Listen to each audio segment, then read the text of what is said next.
12,8 triliun yang diabsorpsi ronyo yang paling nak dari 8%. Paling nak. Jadi yang berke 62% itu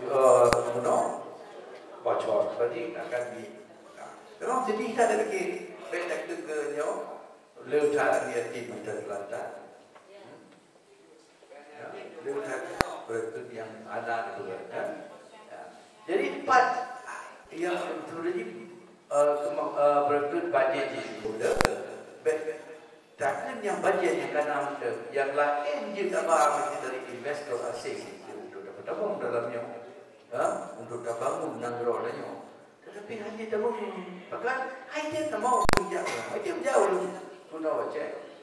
Kemudian ibadah, just private security ada, yang tak boleh.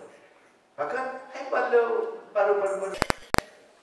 yang aneh lah.